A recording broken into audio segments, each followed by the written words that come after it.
Hello, everybody. It's Weeds Day, and we are going to hopefully be able to come into your living room today properly. There we are, and we are so blessed and proud to be with you all today. And we are going to give you our best here as soon as I can figure out where there we are. Okay. So, love you all, everybody, today. It's Jeff Eichen with Weeds Day, and not sure yet who is coming in today, but let's start with our incredible.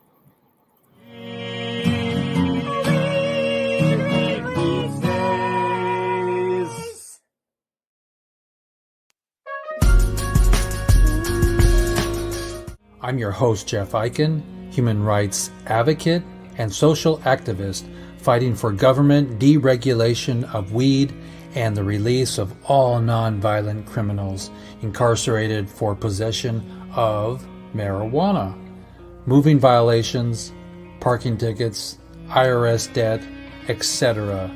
Here on Weeds Day, we keep the public informed about all things weed related, including festivals and legislation surrounding regulating the growth of hemp. I rejected a long time ago that the only purpose of the criminal justice system is to punish. Voters in Philadelphia have chosen a progressive as their new district attorney. The most stunning upset. Sending political shockwaves across the country. I'm a career civil rights lawyer, the only attorney in the history of the city to overturn 800 convictions by corrupt police officers. 4 years ago, longtime civil rights lawyer Larry Krasner shocked the city of Philadelphia by being elected district attorney while vowing to end mass incarceration. The new PBS series, Philly DA, gives an inside look at Krasner's attempt to overhaul the DA's office and the broader movement to end cash bail and reform the probation system. That is a needless, endless cycle, a cycle of trauma, a cycle of pain, and some of the effects can be irreversible. We just want to give a true, fair second chance, not a second-class citizen, but a fair second chance to prove ourselves and to build our communities up. We'll speak to two of the creators of Philly DA, as well as a formerly incarcerated activist who now works with the Philadelphia Community Bail Fund, plus a longtime Philadelphia journalist on Krasner's record and his fight to stay in office. He faces a stiff primary challenge next week from a former prosecutor who he fired upon taking office.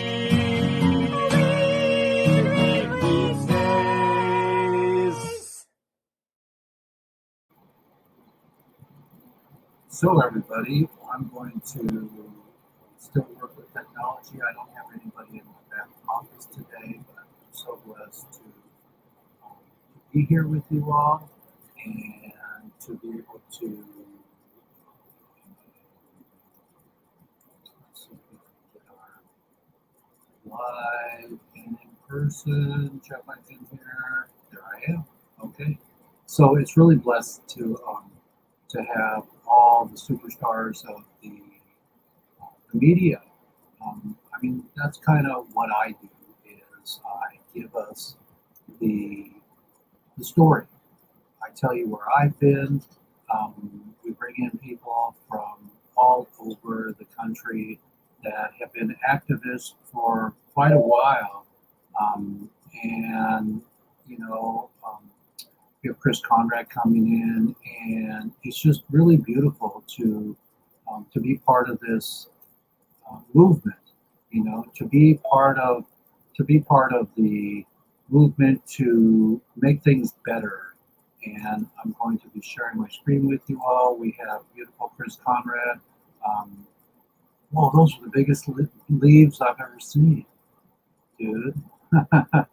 We don't have your mic on, but that's okay for a second here. I'm just introducing my show today. We've got a little bit here. It says here, what's wrong with this picture? A story on the war on people, not just the war on drugs. and POWs and all the freed prisoners reuniting and telling their stories.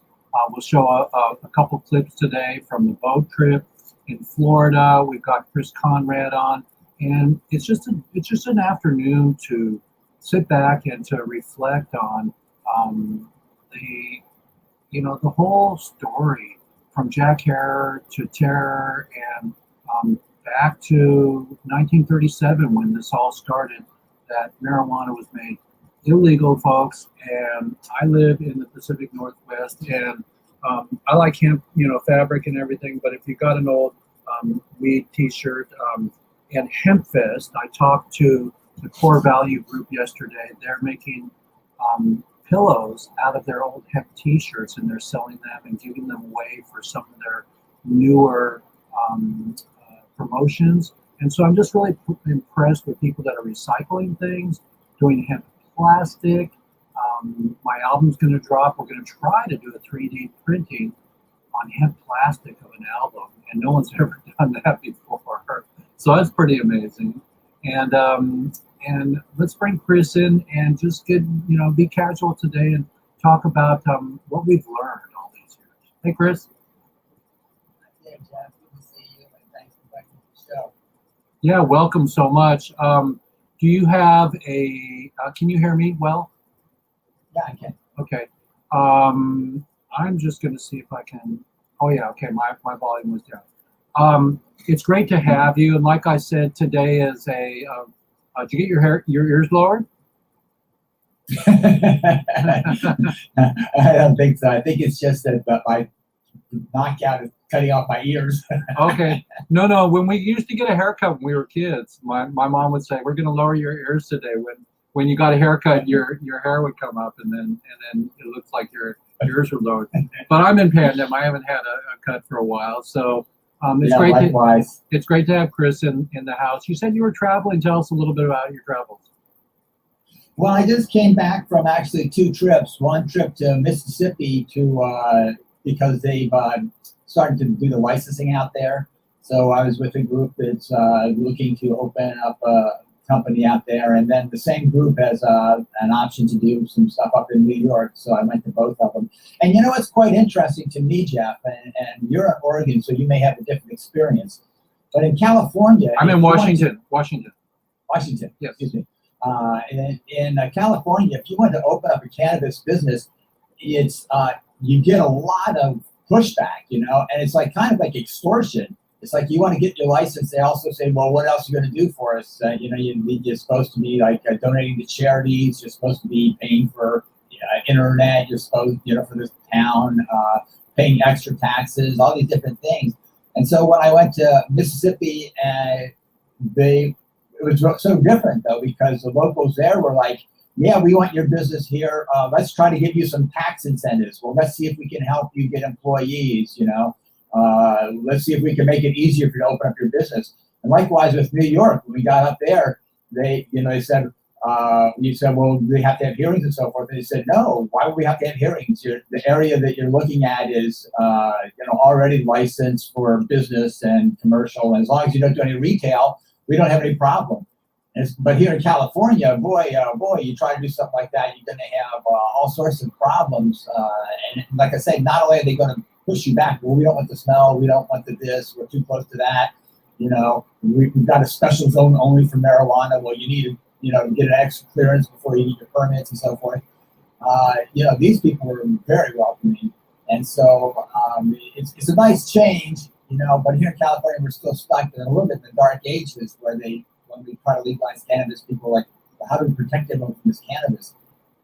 Which, of course, you and I both know you don't need to protect people from cannabis. You need to protect people from killer cops. Well, not anti-cop. If I have problems, I will call the cop.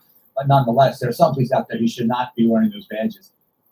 Well, yeah, it's even if we use slang these days, it's very, very difficult. You can't say hillbillies and, all this stuff, or trailer trash, and so we have to be impeccable with our word. That's one of the 4 agreements, Miguel Ruiz. And that's just honoring all life, and all prisoners. And and all sentient beings. I mean, those of us that do plant medicine, including marijuana, we try to walk the walk of spirit. And if we're not, you know, I mean, some monks don't kill ants or mosquitoes.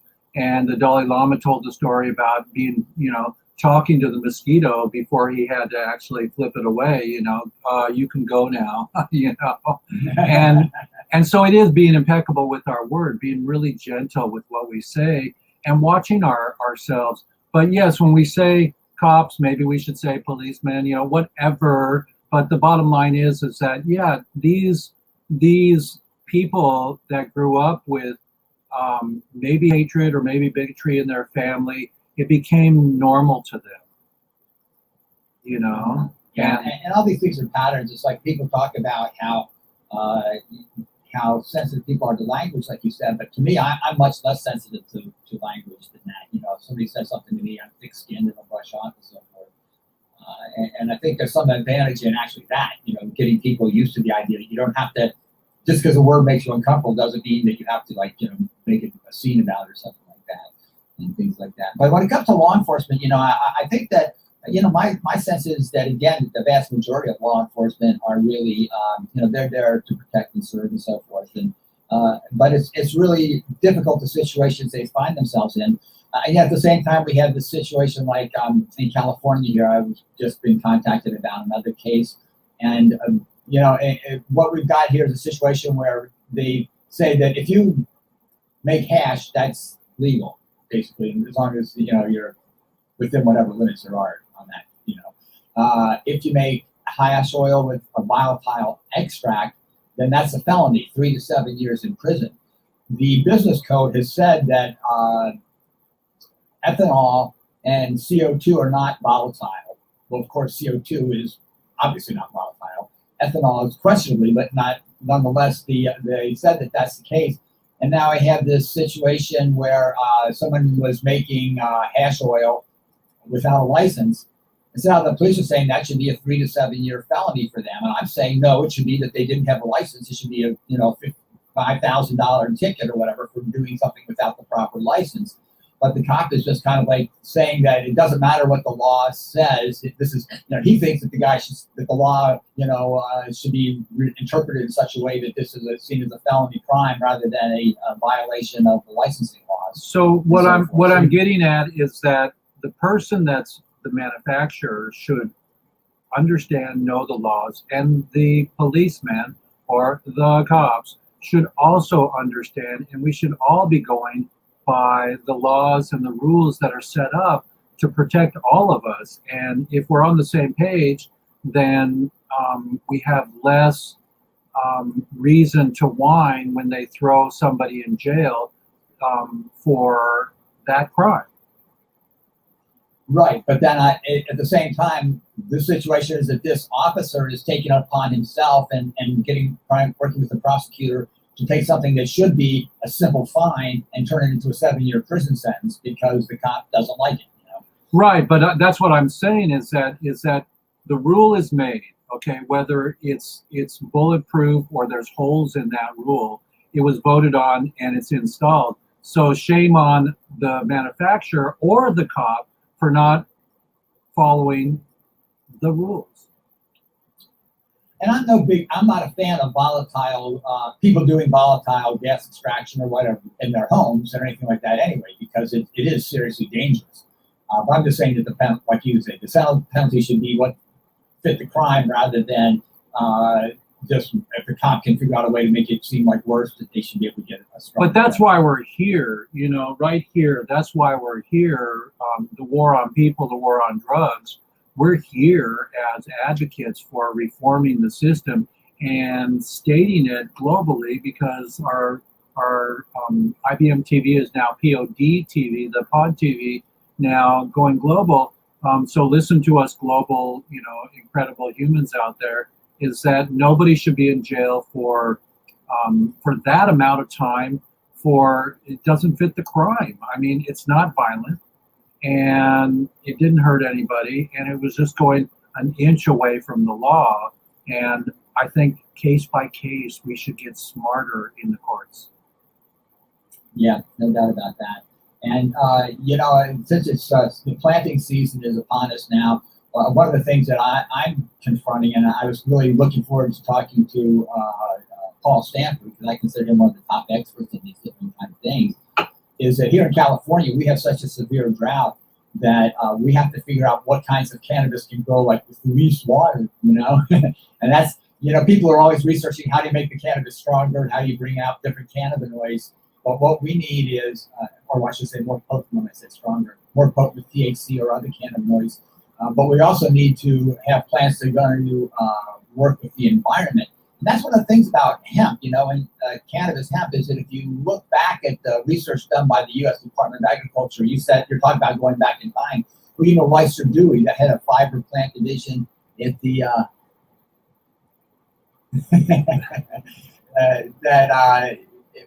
at the turn of the century and up to marijuana prohibition when it began, he had they had a whole breeding program based on plants that will survive a flood, plants that will survive a drought, plants that can get by in these harsher conditions, plants that grow better in nicer conditions, altitude, things like that. What ones produce better fiber, which produce better seed, and so a lot of that stuff is being neglected nowadays in order to find specific cannabinoid profiles.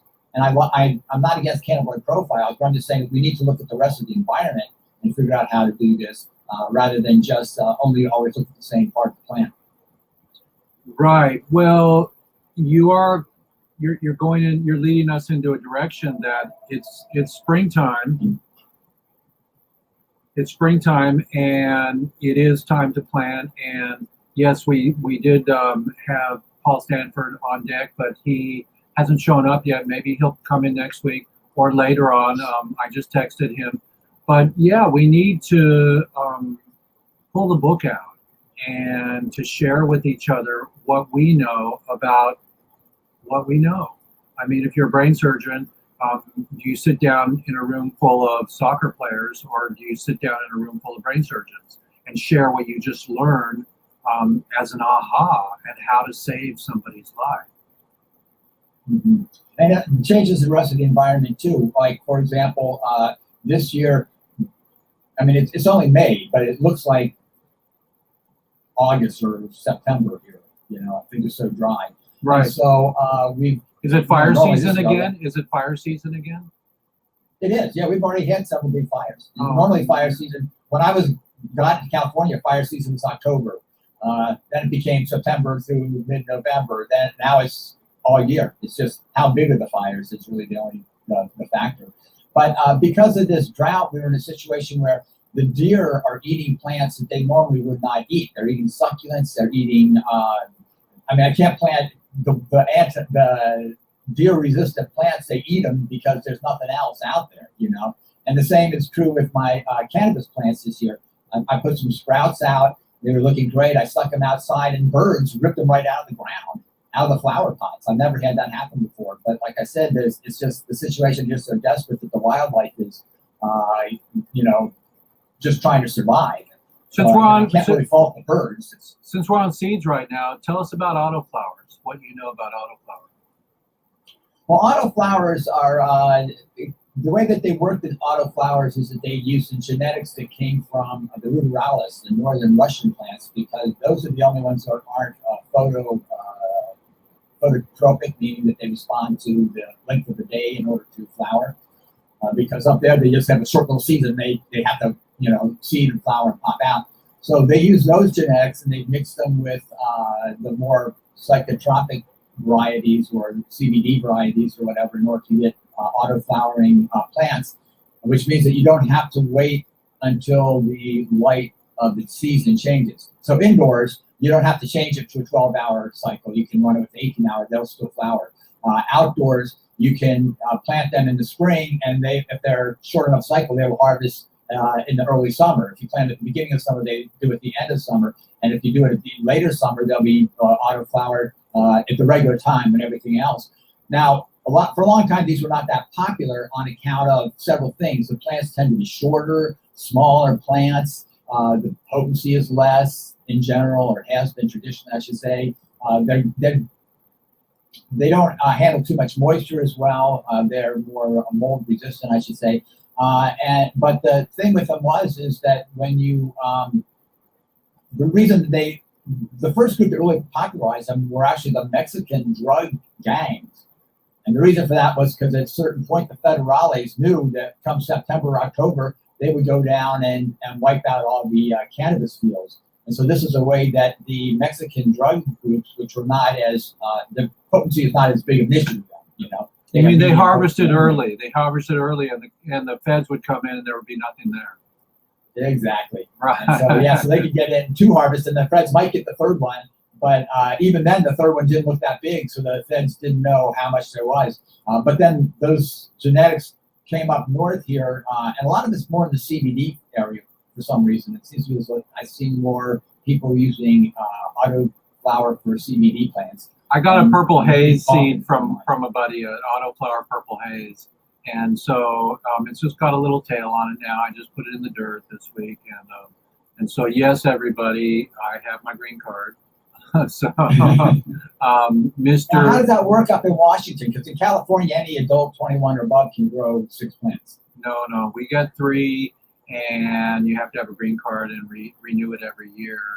And so, you know, coming to that point, I don't know if you remember, one of my desires and wishes many years ago was to have one initiative across America.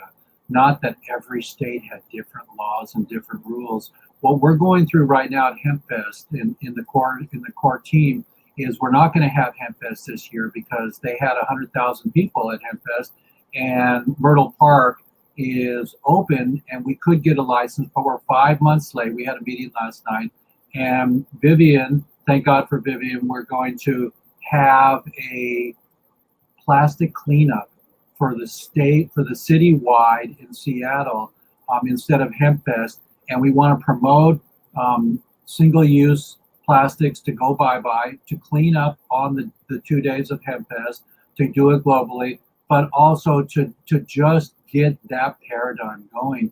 And so my first statement about one initiative is, why can't every state be the same? We were talking about in Washington, you can't buy weed from a weed store in a glass jar where they use tweezers. We have plastic on every single eighth, quarter, and ounce. And those are single use, and they're throwing away plastic. And the microplastic gets in the ocean. And it's a global problem. And so I want to have one initiative where every state is allowed for the bud tenders to go in and pull the bud out that you want and have no single-use plastic. Yeah, I don't know how that would work in terms of that, because there's no national voter initiative process. No, I know that, but I was just saying years ago, for all of us to be on the same page, every state is different. And no matter how many different people you are, if you're from the South, the only difference between you and me and somebody in the South is the way they sound. They have a Southern accent, but they're the same person. They have the same pipe. You know, Tommy Chong said, you know, the pot's already in the pipe. You can't take it out, feds. So why not make it legal? But that's what I'm saying. It is weird going from state to state, though, because like in New York, they don't have that. The licenses aren't open or anything like that. But you can have 3 ounces of cannabis per person. And here in California, you know, we only allow 1 ounce, and you would think California should be more generous than New York. And but that's what I'm saying. Every state is different, and it confuses not only travelers. You know, we're trying to get rid of one-use plastic, single-use plastic, and in my state, I don't have anything here because I don't buy. I get given gifts of my Colombian gold in Acapulco. But the bottom line is that in Washington State, I can't go smell my purchase. And in Oregon, I go to Oregon and they have these giant, and the buds are to the top and you open it up. No, I don't want that one. Oh yeah, I want the orange, blossom bud, orange Buddha. And then they go, which bud do you want? I want that one and that one. And then in Washington, you got to get a freaking single-use plastic and throw it away. Yeah, right. And the other thing about that is that it's like if they're concerned about the seal, if you use hemp paper packaging, all they have to do is put a little tape over it that when you open it, it tears it, and you would know if it was broken into or not. So it's not like, oh, how can we tell? Well, you can tell the same old way. Right, but we need a window also to look at our bud that we're going to buy. It can't just be hemp paper. And we have hemp plastic for gosh sakes. Why don't they make hemp celluloid or whatever you call it? I think that's cellophane. Yeah, and in fact, what you're saying about the glass window, the clear window, that would be a cellophane, and you can make that with hemp and cornstarch, and it could be biodegradable. But where is that industry? That's huge. That's a huge industry. If the states that are like Washington are there, then step up, everybody. If you're a packager, there are packagers, and that's your business. Step up and invest in hemp. What would you call it? Cellophane. Yeah, cellophane. Yeah. That would be great. I'm not going to lose my shirt here, but if you want to go into the hemp paper business with me, I want hemp toilet paper.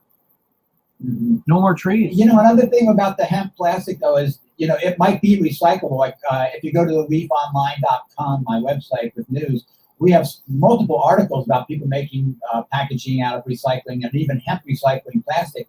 But it's like, unless someone's actually recycling and collecting it, it doesn't do you any good. I like to clean up stuff off the street. It used to be that, I was always complaining about the cigarette wrappers and the beer bottles. Well, now I'm complaining about that plus the cannabis packaging. And that makes me feel bad because I always felt like, the cannabis community was so pro-environment.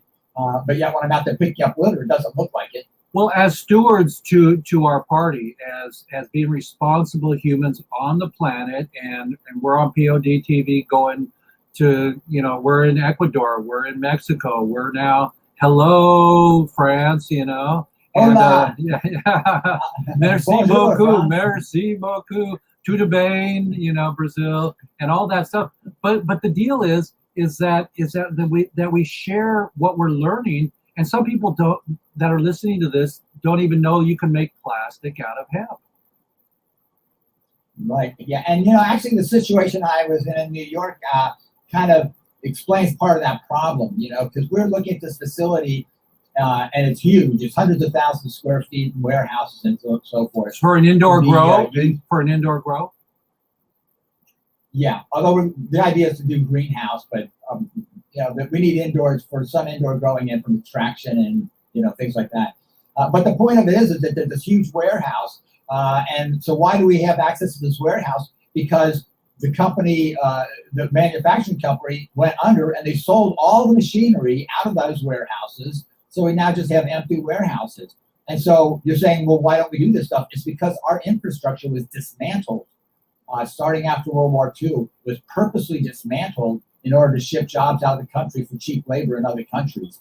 And so now we're paying the price for that. And future generations will continue to pay the price for that. Two ways. First off is that all that equipment that we don't have access to and all those jobs. And the second thing is, why do they ship to these other countries? Cheaper labor, but also less control over pollution and stuff. So we're getting the pollution, we're losing the jobs, and the equipment is gone that we need to do stuff. And that was not an accident. That was done deliberately by corporations in starting mostly after the 60s. What do you know about the hemp battery? All I know is I want one. I don't even know how a hemp battery would work, I just heard that. We're listening, right, all day long to, right, whatever. And I heard hemp battery about a month ago. Well, I know there's potato batteries. No, there's a hemp battery now. Elon Musk has dirty batteries in his $100,000 elite cars. They don't ever go away. They're laptop batteries in your car. There's like 200 of them, and they're dirty. They're dirty to mine them, and they're dirty to to do recycling of them. Mm-hmm. Are you okay? Do you need to catch a call? No, I have my hand on my keyboard and started making noises. Oh, okay. The keyboard. Well, I was trying to figure. I don't know if you heard it, but all of a sudden I heard a beeping noise, and it It was actually my. Well, I'm really invested in the autoflower because I only have 2 seeds because they're expensive, and you have to get them with Bitcoin or from London or wherever they are. And I got 2 seeds and only 1 propagated. They were like $20 a seed, but my friend gave them to me. And so I'm going to see, because I live where it's moist and where it's wet. And our hot days are hot, but we have such a short season that I'm going to try to do some autoflower this year and see how it goes, you know, and what the flavor is like. And so that's feminized, I take it, right? They are feminized. Autoflower, it was male. No. If you pay that much for a seed, then they better be feminized. But then again, you know, we need to have that school. We need to have Paul in this conversation, and believe you me, I'll get him for next week, and maybe we'll have a whole afternoon of planting and seed. Paul said for me, this is the time. I mean, this is the time of people putting their seeds. Hang on just a minute. Hang on right there. Hang on. You know, most of the plants that, most of the autoflower seeds that I've seen have all been feminized. I don't know if there are any not feminized. And I feel like feminization of the seeds has really improved a lot. Back in the 90s, when I was first encountering the feminized seeds, we had a big problem with having them go hermaphroditic, meaning that you would plant a feminized seed and maybe 1 or 2 branches would have male flowers on it, but that's still enough to pollinate your whole garden. And so, you know, but it seems like we really improved them a lot now. That looks good. Those are under a lamp, huh? Right. You can see how leggy they are. They are leggy, but I've been putting them into Dixie cups and planting them up a little higher. But they're all different strains, and how many hours are you giving them? Huh? How many hours are you giving them? Oh, those are they're outside for 12 hours. They're outside, and then really, and the stems are that long. They got really. Like, I had them in my greenhouse for a long time, and so they got really leggy. Yeah, but I'm gonna pray for them, you know. And but the deal is that Paul said photograph them for him, and he might be able to tell me their gender. Oh, really? Because I can't tell their gender until they get about 6 levels of leaf, and sometimes I can spot it around then. It's really difficult. Yeah. I would love to. What's the Bible? Well, you know, what's the Bible? The book that you get on Amazon. Who's the guy that wrote the best book? Well, I mean, I always like Jorge Cervantes. Yeah. Jorge. I mean, Ed Rosenthal's good, but he kind of goes with a lot of theories, and so, you know, if you read his different books, he kind of contradicts himself. So, but I think that to me, Jorge Cervantes is more consistent. Don't tell Ed I said that. No. But that means for sure Ed's going to find out. Somebody's going to send him a copy of this tape. So at least get one more viewer. Wait, is Jorge still with us? Is he alive? Yeah. As far as I know, he was. Why don't I get a show? Why don't I get a show with Jorge and with Ed and with Paul and yourself? That would be a brilliant. I think if you got those 3, you got it covered. They'll be able to tell you more about this than me, but it could be. That'll be great. Well, it's springtime, everybody, and it's time to get your likey plants in more sunlight. You know? But right. But also reminding people, if you're moving plants from indoors where they've gotten 18 hours or longer of light, and you put them outside now, they will probably start flowering. So you should wait another couple of weeks before you stick them outside. Right, but I also the sun will cook them. I just had them with window light in my mudroom, and they just had window light. That's why they got lanky. They were going to the window. You know. Oh, I see. Yeah. Yeah. So I didn't. I made the mistake. I think the year before last, where I got some clones. And I remembered that I had to toughen them up in the sun before I could put them out in full sun, but I forgot about the 18-hour day because, you know, I put them out in April the 20th, and man, they were flowering by the end of May, and it took me all the way through the middle of June to get them vegetated. And you know, so, and then they just never were as good. They were very, the leaves and flowers very loose, you know, they never thickened up. Well, we'll So see. don't make that mistake, people. I remember part of it, but I forgot the other part. We'll see what happens with my skinny boys, and girls, and how many. See, I got some Hawaii seeds. And it doesn't seem to happen with seeds though. Seeds adapt to whatever they are, but clones don't. Yeah, these are not clones, but they're a little bit lanky. So we're gonna pray for my crop. I gave some to a cancer patient this week. She was blessed, and so listen, everybody. If you have extra shake, find your cancer patients around you and let them make their medicine, because a lot of cancer patients are making their own tinctures and their golden milk and their and so my cancer patient who was in my movie, Kirsten Lifers, she was blessed that we gave her like 3 ounces to make her medicine for herself. And remember, everybody, that we don't prescribe anything here, but I was told in a testimonial that something like good medicine is really helpful with CBD. So you do them together is what I was told. So I'm not telling you it works, everybody, because that's my paradigm, and the way that I roll legally is that I was told by Kirsten, who's a cancer survivor, breast cancer, and she says that if you use RSO, have some CBD with that, and it'll help to inoculate, to make it better, to make it more potent for your body, and to fight those cancer cells in your body. Yeah, and I think in general, one of the things that people should bear in mind is, like, obviously we're not doctors, and so what we say doesn't have the same weight. But in addition to that, is that like any medicine, cannabis doesn't work the same for everybody. The dosages are not the same for everybody. For some of these things, I didn't even feel like I got any particular benefit from cannabis, but I talked to other people who are having great benefits from it, for similar problems to what I've had over the years.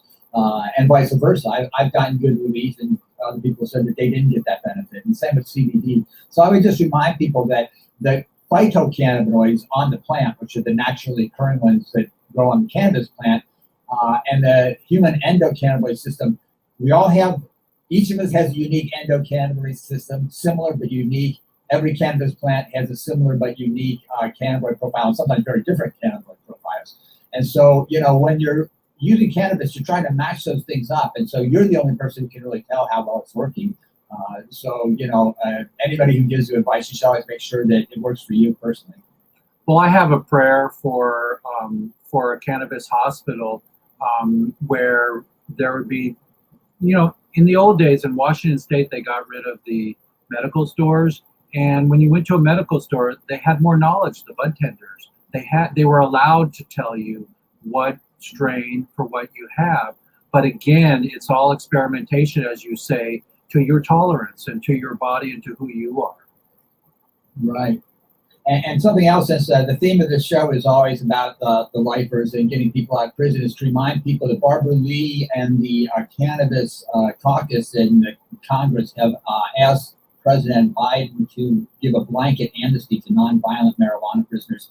So please call your elected officials and not only tell them to legalize marijuana and deschedule it, but also to make sure that this bill, that they sign on or support any bill for Biden to free up these prisoners, because Luke Scormazzo is still in prison, and his main crime was that he made a video calling out the DEA, and so they gave him the longest sentence they could.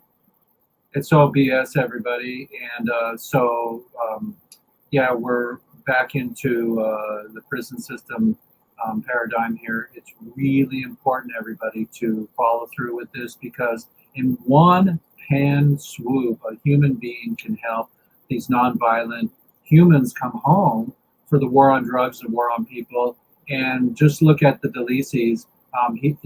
Richard was in jail for 33 years, and his daughter, who was on my show, and they're in Florida now, she's in a wheelchair. She was 3 years old when Papa went in. She's 35 now. So my next movie is called The Families, and I'm going to be raising the funds for that.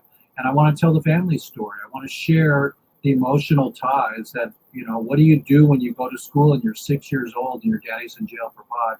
You get laughed at, and so there is PTSD everywhere.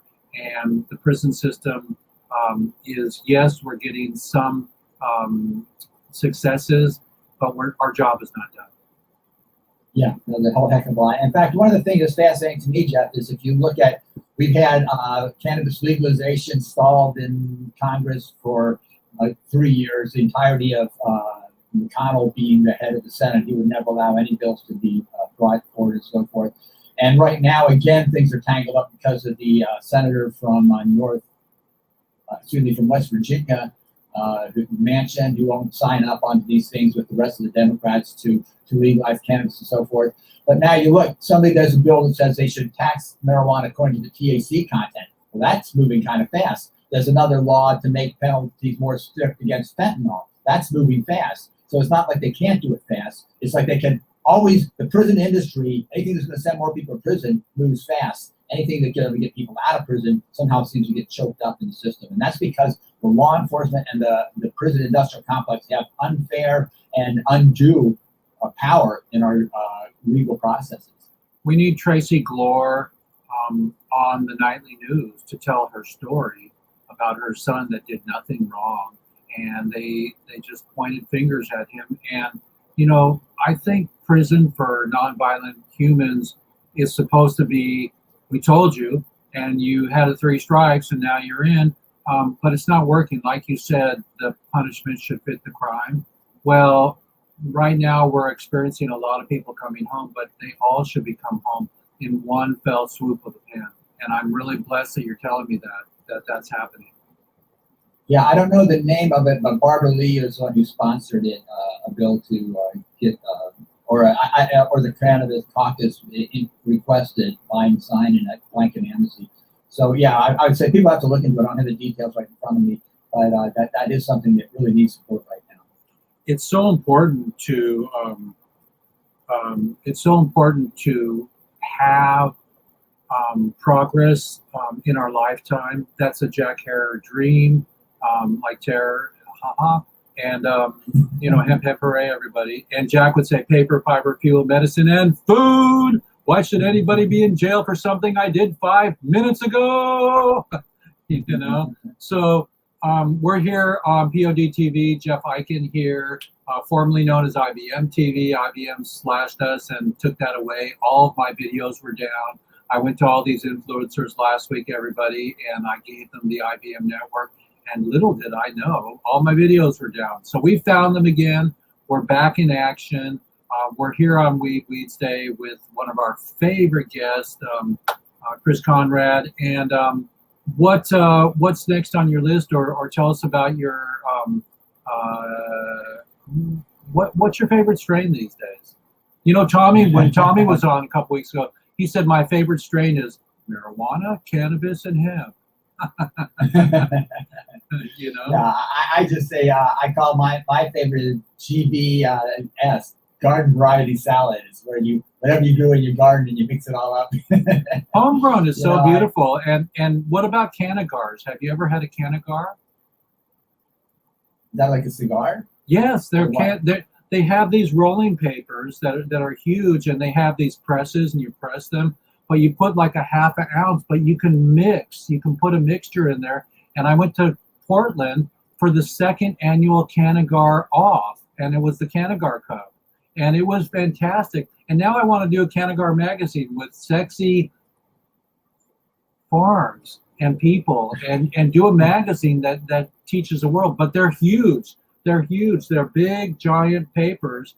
And you smoke a big old spliffy. And mine's been going for like 3 months. I just put it out and then I put it back in its little tube, you know. But yeah, we had something down here called a Mendo cigar, which is a joint that they use hash and they press it really flat. And while it's moist, they wrap it around the joint, right, so that it's a joint wrapped in a cigar. And those are pretty strong too. You know, you have one of those guys, they'll last you. For me, at least, they'll last a while. I know there's some people who can plow through them, but I'm not one of those people. Well, I don't really want to be. No.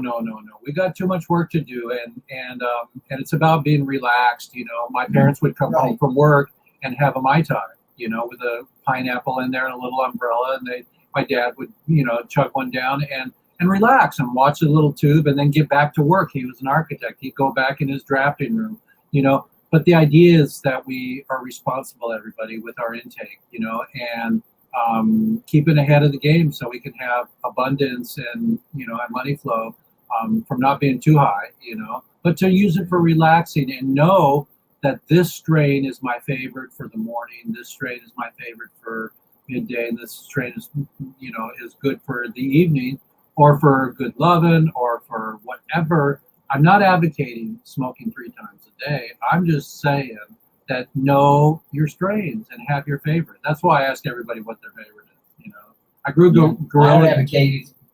I don't advocate smoking 3 times a day. 3 times a night is plenty for me. I grew some GG4 last year, some Gorilla Glue 4, and it was it was pretty nice. And you spray it in your hair? Oh yeah, yeah. Get rid of my little afro here. Everybody, there's snow on the mountaintop. You know, my hair used to be dark brown, so I'm really blessed to have Chris on today. Where are we at? Oh, we got 10 more minutes. I think that the autoflower is here to stay. Like you said, I was told that they're less potent, but less mold resistant, and or more mold resistant because they grow faster. And I need that here in my town. You know, I still have. Since you're talking about that, let me just point out to people that if you do have powder mildew on your plants, if you make a dilution of peroxide, you get the 3% hydrogen peroxide, and you mix it 10-to-1 ratio with the water. food grade hydrogen. Yeah. It's organic. Well, I don't know that it's organic, but it's natural. It's non-toxic, and it really knocks out the. Well, I did that last year. I took a big tub, a big plastic tub, and I put water and hydrogen peroxide in there because I went to the video. I went to the video. I think it was Jorge's suggestion, and then I put all my plants in there and soaked them for a minute before they were hung in the dark, right? And I then I put a fan on them outside for like 3 hours, and then I hung them upside down. So I dried them completely after I did the hydrogen peroxide. Oh, yeah, I just spray it on whenever I see it, and it stops the spread. Oh, you spray it. Okay, okay, that's good. Yeah, on the plant while it's growing. Okay, okay. Well, there you go. Yeah, so you know, don't smoke mold, anybody, because mold is hard to get rid of out of your lungs. And another thing that I unfortunately would suggest to people is that when you see these white, they look like butterflies, but they're really cabbage moths or whatever. You got to get rid of those things. Like I always think they look so pretty flying around my garden, and then you get the caterpillars that come. They laid their eggs all over everything. So even though they look pretty, just get rid of them. Smudge, okay. Smudge for lunch. Yeah. Well, another thing, just another strategy. If people are running into spider mites, one of the things you can do to get rid of spider mites is you tie a string to the top of your plant, and then because the spider mites try to get to the top, right? So if you tie a string, they will continue climbing up off your plant to look for more plant up there. They think it's a stem, and so then you can have that. They go up to the top, and you can have it like go down into a soapy water or something where they'll fall into it and die. But at a minimum, you can get them when they climb off your plant. I heard a jar top with beer will get the slugs out of your garden. I've heard that too. I haven't had that much luck with that. It seems to me like I have a bunch of drunk slugs eating my plants. Oh right, they're just laying back. Yeah. I guess the stone ones get the munchies, but the drunk ones can still eat it. Yeah, I have heard that before too. I'd like to talk to people who've had success with it. Well, it's the almanac. We need a marijuana almanac now to give us all the anecdotes. I mean, I don't know if somebody's willing to update the emperors. You know, let's get a new emperor this year. You know, that's a good idea. That's not really an almanac, but yeah. Actually, I think that didn't they do a 25th or I don't know. I think they just did a new edition last year, from what I understood. They were going to anyway. I had Dan on the show. He didn't talk about it. Oh man. Well, maybe they didn't do it then, but I mean, he's always talking about that. But I missed that show, so I don't know why. Maybe they did a just a re-release, but an updated version with anecdotes and mold, parties, how to deal with it all would be great. We can pull Ellen. Ellen would help Jack and I. I mean, I didn't help him. I was just there when Jack was doing the update in 95, 96, whenever it was, LA. We could get Ellen on that one. She was great. One thing I think we should mention to your listeners right now, though, is we're talking about the importance of having some kind of a consistent and good national law. Right now, there's a bill in the Senate Bill 1, which would expand voting rights to people. And I don't think we're going to get very much improvement as long as we allow voter suppression to continue at the rate it is in this country. So I think it's really important. Every citizen has a right to vote. Local government saying, well, we want to make sure that only the right people vote. That's because they want to rig elections, basically. Right. And so I really encourage people right now, call your senator, tell them to support Senate Bill 1, because with that, it's going to make it so that we have a much better chance of getting the officials that we want instead of the ones who happen to make it through the primary of whatever group it is. And normally it's Republicans who have gerrymandered the electoral process for their communities. So I really encourage people. This is the moment right now. If we want to save elections in this country, we have to get this Senate Bill 1 passed. Otherwise, I don't know where we're going to be 2 years from now.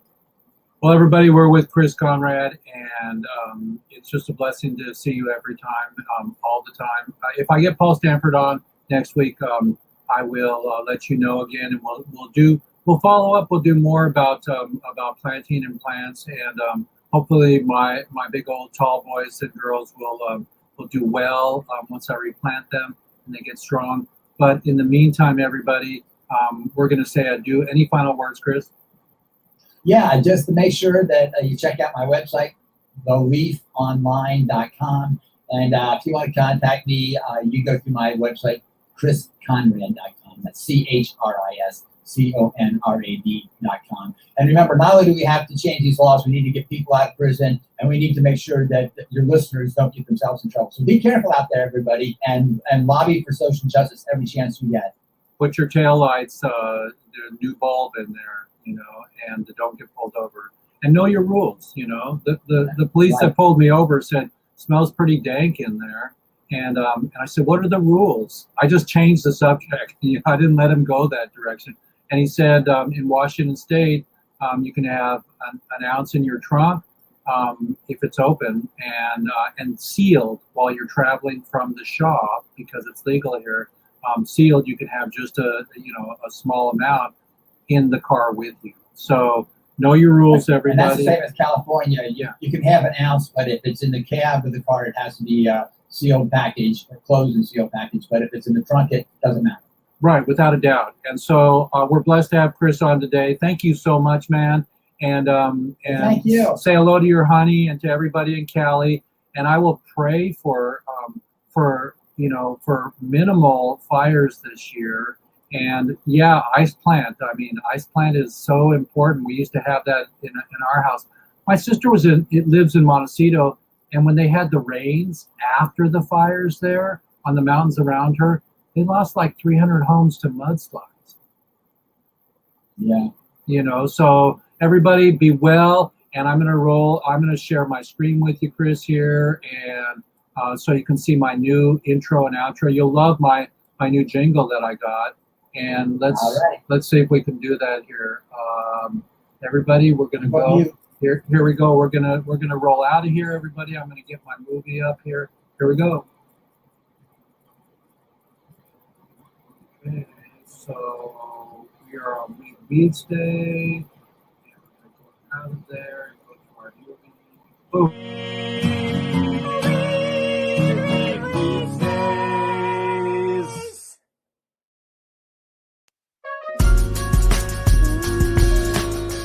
I'm your host, Jeff Eichen, human rights advocate and social activist fighting for government deregulation of weed and the release of all nonviolent criminals incarcerated for possession of marijuana, moving violations, parking tickets, IRS debt, etc. Here on Weeds Day, we keep the public informed about all things weed related, including festivals, and legislation surrounding regulating the growth of hemp. I rejected a long time ago that the only purpose of the criminal justice system is to punish. Voters in Philadelphia have chosen a progressive as their new district attorney, The most stunning upset. sending political shockwaves across the country. I am a career civil rights lawyer, the only attorney in the history of the city to overturn 800 convictions by corrupt police officers. 4 years ago, longtime civil rights lawyer Larry Krasner shocked the city of Philadelphia by being elected district attorney while vowing to end mass incarceration. The new PBS series, Philly DA, gives an inside look at Krasner's attempt to overhaul the DA's office and the broader movement to end cash bail and reform the probation system. That is a needless, endless cycle, a cycle of trauma, a cycle of pain, and some of the effects can be irreversible. We just want to give a true, fair second chance, not a second-class citizen, but a fair second chance to prove ourselves and to build our communities up. We'll speak to two of the creators of Philly DA, as well as a formerly incarcerated activist who now works with the Philadelphia Community Bail Fund, plus a longtime Philadelphia journalist on Krasner's record and his fight to stay in office. He faces a stiff primary challenge next week from a former prosecutor who he fired upon taking office.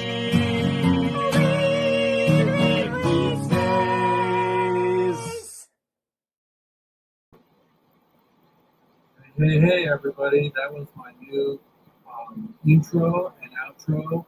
And if I can get out of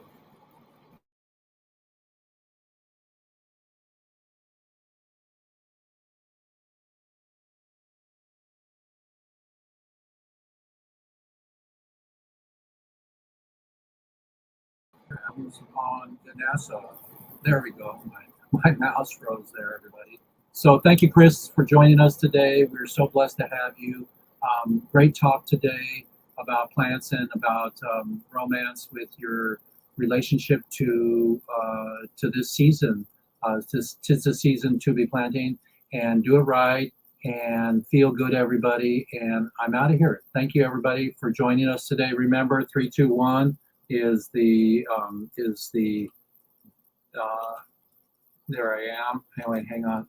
We're going to go back to me, and we are going to go pin me. There we go. So remember, 321, everybody. 3 is your new weed. Peace sign, and remember, nobody should be in jail for a plant. I'm out of here till next week. Let's see if we can get Paul Stanford on next week, and he'll tell us about some growing tips and other things in his travels to Central America. Bye-bye, everybody, and be safe. Mask up. Or don't. Or backs up. Or don't.